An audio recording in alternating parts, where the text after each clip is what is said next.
Chapter 1. Introduction. The focus of the study that embracing reliance on technology in every facet of life as led to a rapid expansion of the digital landscape. Our greatest role has also installed in accurate vibrant tricks to successfully develop a major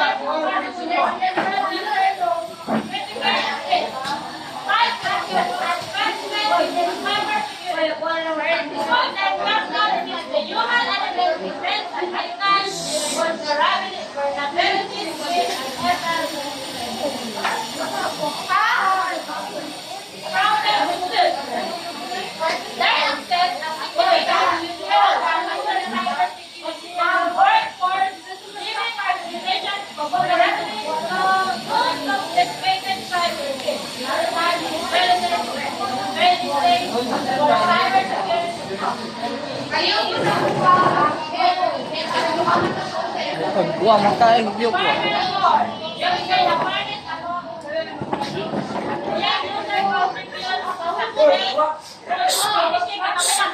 Woi, mau namer?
Lumago na sila Justin.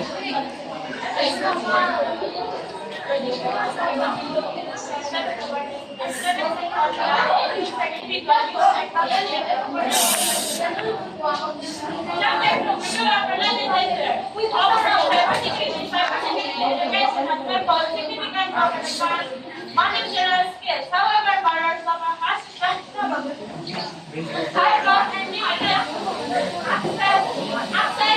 research, President John and Smith. We have cybersecurity. Students know that by bringing us back, that's no cybersecurity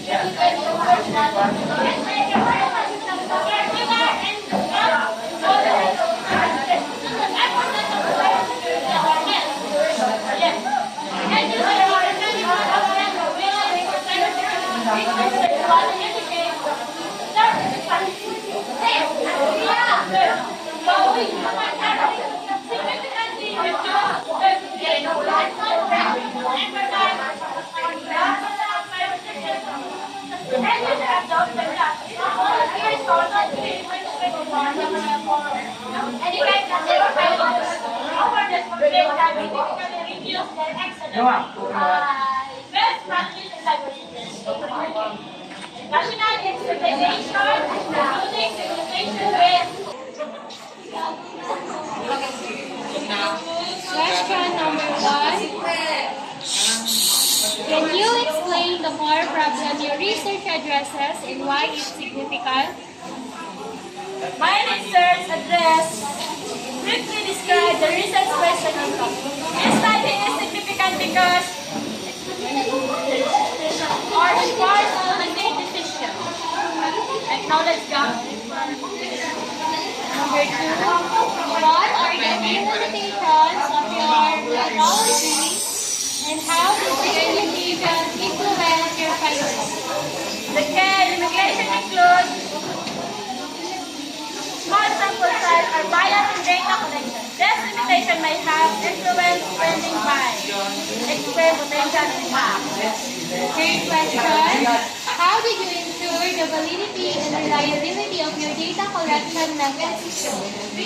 Ensure validity and reliability from described methods, phylostatistic expert figure or data extrapolation.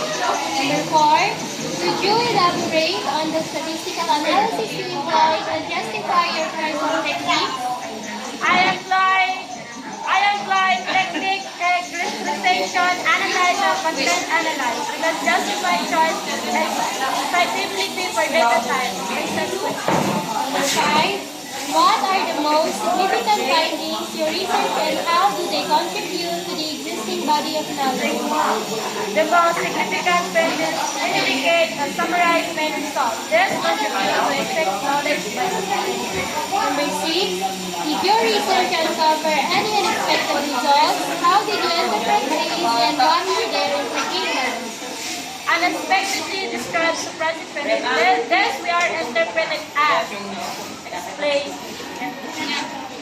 Number 7, what are the practical implications of your findings and how might they be applied in real-world settings? Training can be applied in real-world education or healthcare by suggest practical. Question number 8, what are the potential limitations or challenges in applying your findings? Potential limitation include stability or generality. Number 9, what are the next steps in this line of research and what future studies would you recommend based on your findings? Next steps include post-future studies or direction, explaining example size and exploring related topics. Last question, how would you respond to criticism that mention a specific potential criticism relevant to the research? The criticism that specific criticism would argue different research, addressing methodological instead or clarification association.